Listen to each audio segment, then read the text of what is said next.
नमस्कार दोस्तों, मैं अंकुर उपाध्याय स्वागत करता हूं आप सभी का एक बार फिर से अपनी नई वीडियो में।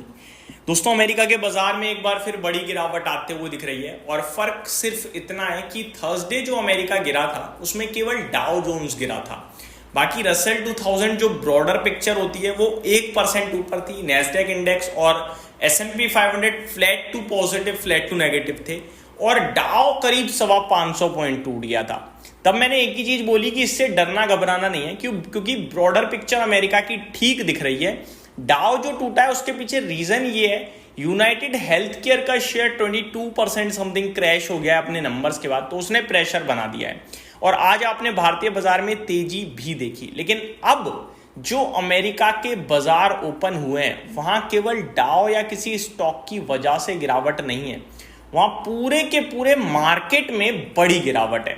अब इसका कितना इंपैक्ट भारत के बाजार या ग्लोबल मार्केट्स पे आएगा तो एक मिनट में आपको बताना चाहूंगा। इसका ग्लोबल मार्केट या भारत के बाजार पे डायरेक्ट इंपैक्ट नहीं आएगा।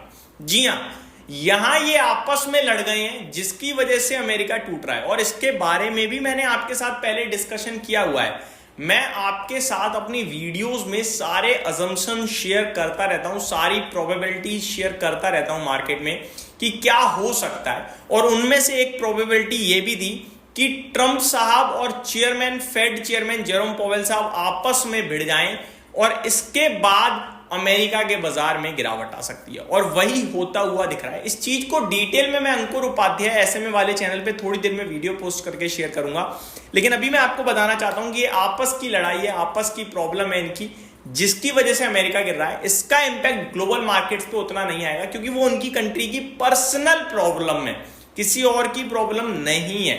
ठीक है जी, और भी बाजारों में बहुत कुछ होता हुआ दिख रहा है जिसके बारे में मैं एक एक करके शेयर करूंगा। तो शुरू करते हैं बिना किसी देरी के। सबसे पहले अपडेट शेयर करता हूं अमेरिका के बाजार की। डाउ करीब 900 पॉइंट नीचे हो गया है, अभी 2.25% की गिरावट है। नैस्डैक इंडेक्स 3.25% नीचे हो गया है, 450 पॉइंट की गिरावट है। रसेल 2000 की बात करूं तो 2% समथिंग नीचे है। S&P 500 2.5% नीचे है और अमेरिका में विक्स करीब 15% तो चल रहा है। देखो, मैं आपके साथ ये तो कह रहा हूँ कि इसका इंपैक्ट भारत के बाजार या ग्लोबल मार्केट्स पे नहीं आएगा, उनकी पर्सनल प्रॉब्लम है।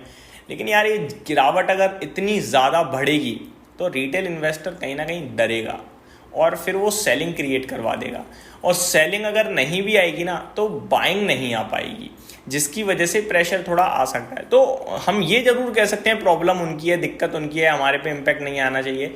बट इतनी गिरावट के बाद थोड़ा बहुत डेंट पड़ जाता है क्योंकि है तो आखिरकार अमेरिका है तो ग्लोबल मार्केट्स का हेड एक तरीके से, तो वो बात अलग है। बट अगर आप लॉजिकली देखें तो इससे फर्क नहीं पड़ना चाहिए। बट जब 900 पॉइंट चला जाएगा डाउ 2%, 500 पॉइंट गिरा लास्ट ट्रेडिंग सेशन में, तो टोटल 1400 पॉइंट हो चुका है नीचे और भारत में 700 पॉइंट की निफ्टी में तेजी बनी है। तो टोटल अपोजिट डायरेक्शन हो गई है बहुत ज़्यादा। तो हो सकता है थोड़ा बहुत कुछ देखने को मिले, बट डिटेल्स जब मैं आपके साथ अंकुर उपाध्याय एसएमए वाले चैनल पर शेयर करूंगा तो आप भी कहोगे कि हाँ भाई यार, ये अमेरिका की खुद की प्रॉब्लम है।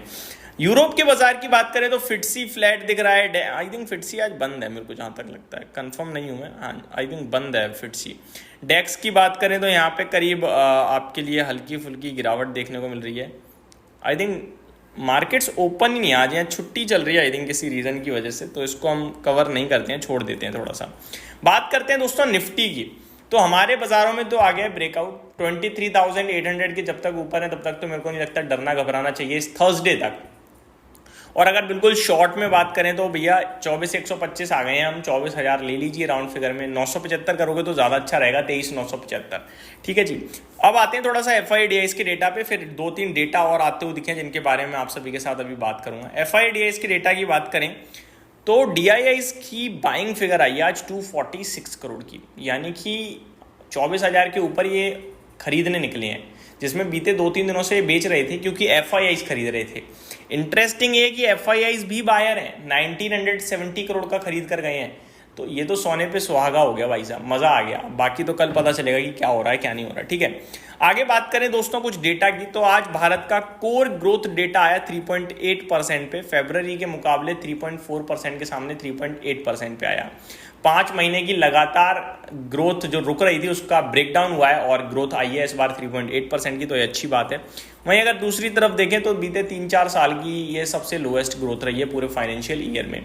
जहाँ पे FY25 में टोटल ग्रोथ 4.4% की रही है, और FY24 की बात करूँ तो ये 7.4% समथिंग की थी। तो आप देख सकते हैं काफ़ी बड़ा फॉल आया है। रीजन है कि इलेक्शंस वगैरह थे जिसकी वजह से आपको गिरावट देखने को मिली है।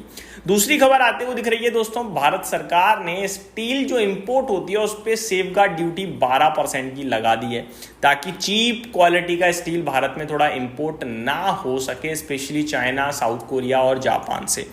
डेटा ये बताता है कि बीते कुछ सालों में, इनफैक्ट बीते 2 फाइनेंशियल ईयर्स में, जो ये 3 जगह हैं यहां से भारत में जो टोटल इंपोर्ट हो रहा है स्टील, उसका 78% तो यहीं से हो रहा है। तो इसको रोकने के लिए थोड़ा सा सरकार ने कदम उठाया है, और टेम्पररी टैरिफ बताया जा रहा है, इसे करीब 200 दिन के समथिंग का बोला गया है, और इससे फायदा होगा भैया इस भारत की लोकल स्टील कंपनीज को। तो ये अच्छी बात है।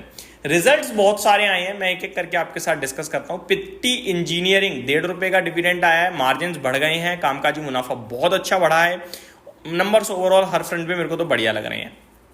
महिंद्रा लॉजिस्टिक ₹2.5 प्रति शेयर का डिविडेंड आया है, मार्जिन्स में हल्की सुधार देखने को मिली है, कामकाजी मुनाफा बढ़कर आया है, रेवेन्यू में बढ़त है, नंबर्स इसके भी ठीक ठीक ही लग रहे हैं। हिमाद्री स्पेशलिटी, मार्जिन्स में दमदार उछाल है भाई साहब, 15% से 20% हो गया है, 20 नहीं 20.77%।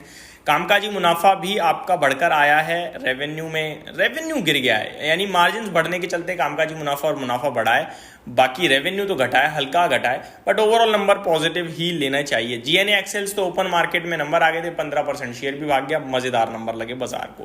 तो ये मेरी तरफ से आपके लिए वो दोस्तों पूरी की पूरी अपडेट्स थी, उम्मीद करता हूँ डिटेल्स पसंद आई होंगी। Thank you so much for watching this video, have a great day guys.